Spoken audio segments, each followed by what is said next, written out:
kita ini kan sekarang dalam posisi kecemasan massal. Betul, betul. Kecemasan massal yang boleh dibilang beralasan dan boleh bilang tidak beralasan. Sekarang misalnya ada orang tanpa gejala. Orang tanpa gejala itu sebenarnya dia positif corona, tapi tidak punya gejala apa-apa. Tatkala dia meninggal, diperiksa positif corona, itu katanya meninggalnya karena corona. Misalnya ada orang sakit jantung mendadak meninggal, dicek ada coronanya di tubuhnya, itu yang jadi kambing hitam corona, sehingga kita heboh massal. Dan yakinlah bahwa ini nanti akan berakhir dengan apa? Kita berdamai dengan virus corona itu, bukan kita menyerah begitu saja. Kita berdampingan dengan dia, merubah pola hidup, gaya hidup.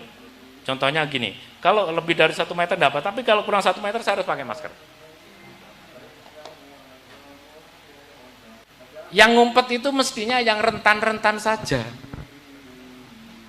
Jadi yang rentan itu orang usia lebih 60 kalau Kementerian Kesehatan, di bawah 50 silakan beraktivitas.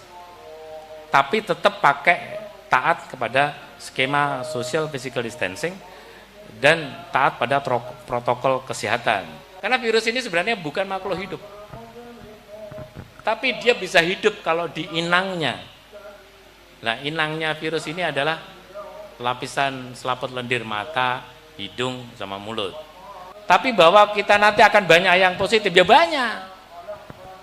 Nanti sebagian besar dari kita ini pasti akan kena. Kita menjaga supaya jumlah penderita itu tidak melampaui kemampuan fasilitas kesehatan, begitu? Nah, betul. Jadi itu yang kita jaga.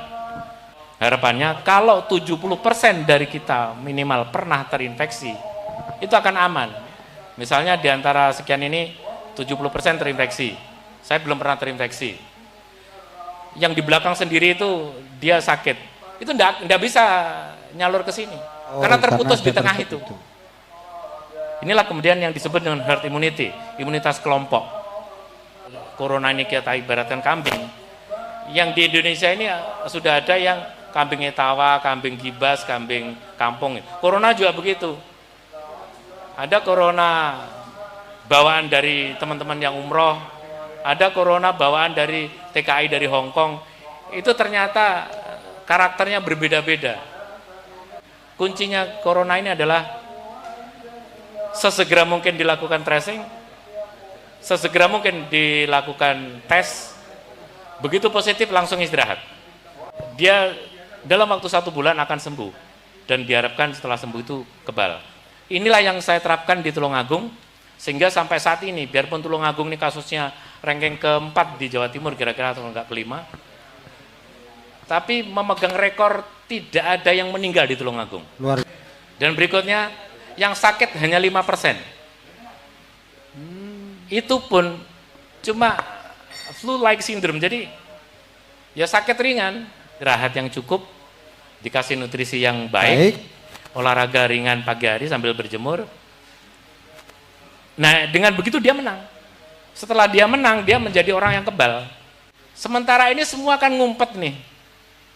Yang produktif itu juga nggak boleh kemana-mana. Yang santri dipulangkan. Padahal santri itu usianya kan usia-usia produktif.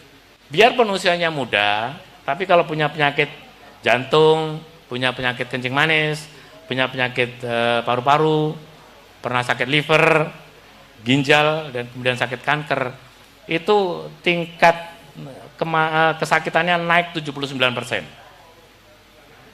Dan kalau ada satu orang ada 2 penyakit, itu bisa 2 kali lipat lebih besar kemungkinan dia fatal. Nah, corona ini adalah generasi ke-7 dari awal yang dulu. Generasi ke-7, jadi harapannya kalau kita menganut cerita sejarah Kris Nyampu Gandring, moga-moga kalau setelah ke-7 ini nanti nggak ada lagi.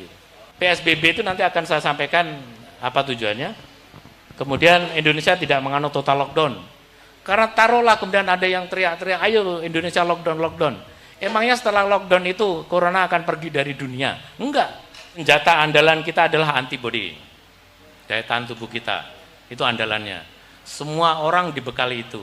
Tetapi pada orang tua, kemampuan untuk membentuk antibodi itu sudah terbatas.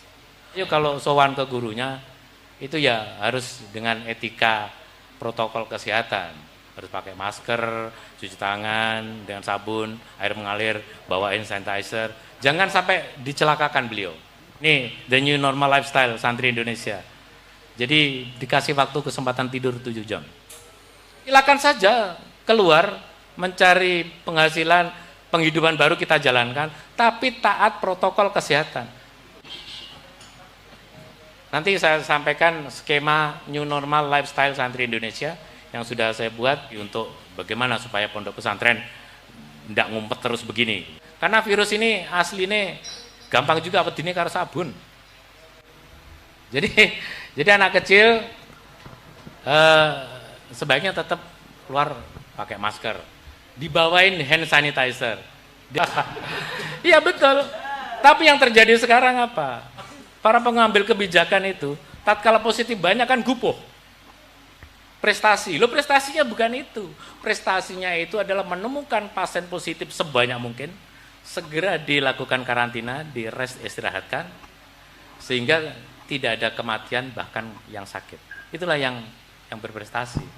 Kalau ada film Dancing with the Wolf gitu, nanti kita dancing dengan corona. Jadi kita senantiasa menghindar sana, menghindar sini, pakai masker, bawa hand sanitizer. Itu kan kita kehidupan kita yang baru nanti begitu. Jadi kita tidak boleh terlalu lama ngumpet. Kita harus segera shift to the normal lifestyle. Kita harus segera bergeser ke cara hidup baru. Nggak tahu masih seberapa banyak yang kalau wudhu itu di dalam satu kolam bareng-bareng. Masih banyak apa enggak? Masih banyak. Ini kendala. Nggak boleh lagi itu nanti. Harus pakai pelanturan. Minimal padasan. Padasan. Harus pakai itu. Kemudian saya kalau padasan itu ingat, siapa yang menjaga wudhunya, insya Allah selamat. Tapi sebelum wudhu tolong cuci tangannya itu pakai sabun dulu. Itu insya Allah selamat. Sehingga semua orang harus punya diary COVID. Jadi catatan pribadi mengenai COVID. Setelah kena, dideklirkan, konco aku kena. Sopo wingi sing ketemu aku tolong segera saja periksakan ke lenenggon sampean bayar ini wae. Selama ini kadang-kadang kita ini terbalik. Semua dikurung. Sopo kasih makan. Mestinya hanya yang rentan saja, yang tidak berdaya itu, yang sudah tidak produktif dalam tanda kutip, itu yang kita amankan, kita tetap beraktivitas. Next. Nah ini ilmu strategi kontingensi sosial atau physical distancing. Kalau misalnya di daerah sampean semua tahu-tahu diketati social physical distancing, bahkan di PSBB, tanya dulu sampean. Kapasitasnya karantina, ruang isolasi dan kapasitas rumah sakit itu masih banyak apa enggak? Kalau masih banyak, ya enggak usah terlalu diketati. Jadi kalau misalnya di yang kiri itu terlalu ketat social distancingnya. Padahal itu ruang kapasitas rumah sakit, karantina, ruang isolasi itu masih banyak. Ya sudah, dilonggarkan saja. Begitu dilonggarkan orang akan keluar sendiri, bla bla bla bla bla bla bla. Begitu banyak yang positif, kemudian barulah diperketat. Gambar yang sebelah kanan itu. Diperketat social dan physical distancingnya. Jadi ada ilmunya, nggak tahu-tahu, ayo sekarang di lockdown. Apa tujuannya? Siapa kasih makan orang? Gitu. Tujuan dari kesarasean ini dilakukan antara lain supaya orang tidak takut tanpa alasan. Betul. Saya yakin setelah tahu pemaparan saya tadi, dasar teorinya itu dan fakta di Tulungagung tidak ada yang sakit serius dan tidak ada yang meninggal, jenengan semua tidak takut. Tapi tidak takut kemudian ojo sakarpe dhewe gitu loh. Tidak takut, oke tidak takut, tapi ya tetap taat pada protokol kesehatan. Jaga jarak, social distancing, physical distancing gitu. Kalau psychological distancing saya rasa tidak ada ya. Dengan menjelaskan saja kalau psikologis. memang kesehatan itu paling terganggu oleh psikologis. 75% orang sakit itu karena faktor psikologis. Orang kalau sakit asam lambung pasti jiwanya itu goncang. Ya, virus ini bukan makhluk hidup, tanda kutip. Sehingga dia bukan beranak, namanya bereplikasi. Membelah diri menjadi banyak. Seandainya itu kemudian virus itu Om John itu dalam sekejap langsung bisa menjadi 10. Membelah diri. Jadi virus ini namanya RNA. Jadi dia hanya rantai yang terkecil dari sel. Sehingga kalau dia masuk ke manusia, dia itu langsung masuk ke sel manusia dan disitulah dia bisa membelah diri. Kalau itu namanya di inangnya. Kalau dia tidak di inangnya, dia mati. Dia tidak bisa hidup. Jadi bukan beranak pinak, istilahnya membelah diri. Bisa. Ya memang itu caranya dia. Jangan dikira orang operasi kemudian positif itu terkeluar di rumah sakit. Bukan. Rumah sakit itu steril. Tapi orang yang sakit itulah kemudian yang membawa penyakit ke rumah sakit itu. Nah itu yang harus dibalik pemahamannya. Tetapi kan banyak OTG, orang tanpa gejala. Bisa jadi ini sudah positif sebelumnya, tapi kita nggak tahu. Karena tanpa gejala. Nah orang kayak begini nih misalnya sakit gitu, yang disalahkan coronanya. Padahal belum tentu. Dia menter baik kena corona, nggak apa-apa. Tapi tatkala kemudian sakit, panas, padahal sakitnya yang lain, itu dikiranya corona. Bahkan kalau fatal meninggal, katanya meninggalnya corona. Ini kan jadi jumbo kabeh toh.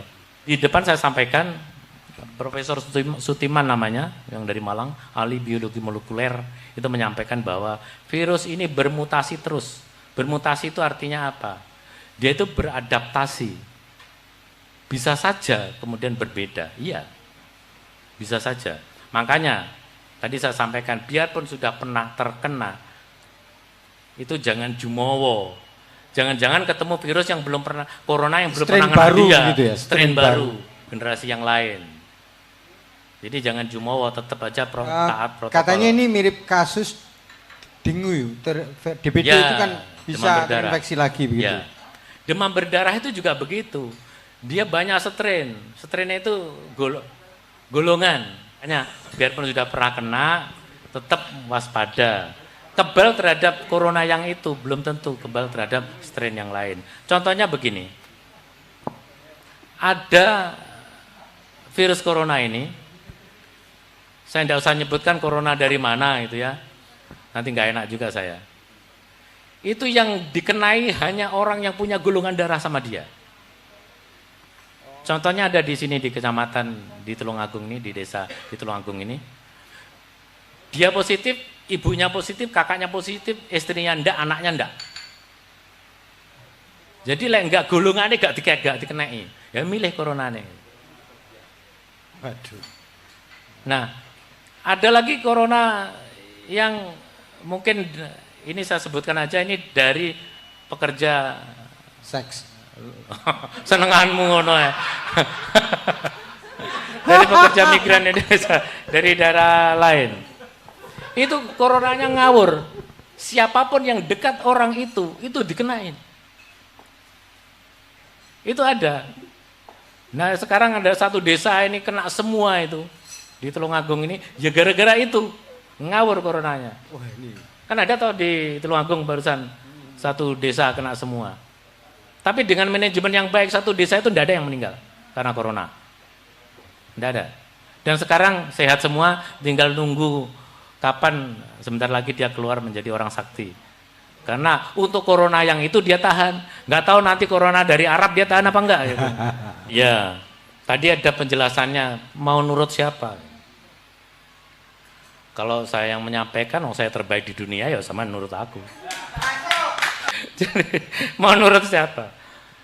Memang sesama yai itu kan belum tentu pemahamannya sama. Sesama tenaga kesehatan belum tentu. Sampai aja bingung harus ketemu aku nurut aku wae. Ya, peradaban dunia dirubah. Karena kalau kita tidak segera mengikuti, kita ketinggalan. Tadi sudah saya sampaikan berkali-kali, mari kita move to the normal lifestyle. Kita harus bergeser ke gaya hidup baru, yang normal. Normalnya itu yaitu tadi, pakai masker, bawa hand sanitizer, jaga jarak, itu normalnya. Kalau masuk rumah, habis pergi. Sebenarnya ini bagus semua ini sebenarnya, baik semua. Orang yang jaga wudhunya itulah yang selamat. Asalkan wudhunya didahului. Nanti zaman kalau ngaji zaman tambahi. Lek wudhu hukumnya wajib pakai sabun dulu. Inilah ciri negara berkembang. Karena pemahamannya berbeda-beda. Untuk itu tugas panjenengan semua untuk memberitahu mereka. Oke, silakan karmu dewe, tapi tolong patuh dengan protokol kesehatan. Kita lah agent-agent untuk memberi pemahaman yang benar. Ya sudah, kita ini kan tugasnya memberikan informasi yang benar. Seberapa yang diterima, yaitu urusan Allah itu. Oh, kita kan berdamai dengan corona. Tetapi supaya dia tidak ganggu, kita punya sikap. Jadi, kalau musuh itu tidak bisa dikalahkan, masa kita mau ngumpet terus? Ngumpet terus kelaparan nanti kita. Jadi, dan ini kemudian dibelokkan menjadi Indonesia terserah. Ya enggak gitulah, bukan Indonesia terserah gitu. Gejalanya karena yang diserang virus ini pertama masuk itu lewat hidung, mulut, dan tenggorokan. Otomatis 90% gejalanya panas, ya seperti orang sakit flu itu. Cuma bedanya kalau pada orang-orang yang rentan itu sebentar saja masuk ke paru-paru, bedanya itu aja. Yang lain sama persis dengan orang flu. Awake loro kabeh, greges dan sebagainya, persis. Keputusan dari Menteri Kesehatan Indonesia, siapapun yang punya gejala itu dan sakit di paru-parunya, begitu masuk ke rumah sakit, anggap saja dia terinfeksi corona, sampai terbukti tidak. Jadi yang menentukan orang itu bisa, jadi sembuh itu ada dua kriteria, sembuh secara klinis dan sembuh secara laboratoris. Yang boleh pulang itu sembuh secara laboratoris. Artinya apa? Sembuh secara klinis, orangnya sehat-sehat saja, tetapi di tubuhnya itu masih ada virusnya, itu belum boleh pulang. Kapan virus itu kemudian hilang dari tubuhnya? Kembali lagi ke teori yang saya sampaikan tadi, tergantung daya tahan tubuhnya dia. Orang kalau stres misalnya, daya kelas di isolasi, di karantina, itu bisa kurang tidur, daya tahan tubuhnya lemah, virusnya gak entek. Ya bisa saja. Jadi yang sebenarnya adalah sudah sangat banyak orang yang positif corona berkeliaran di sekitar kita. Itulah kenapa kita pakai masker. Gitu. Jadi kalau alasannya masker untuk semua, itu karena apa? Karena sudah sangat banyak orang yang positif di luar, dia tidak mempunyai gejala apa-apa. Tatkala dia kecelakaan, patah tulang, menjadi positif. Karena apa? Karena diperiksa. Lah enggak diperiksa ya tidak positif. Lah kepingin negatif ya coba periksa. Mungkin itu saya lanjutkan dengan the new normal lifestyle santri Indonesia.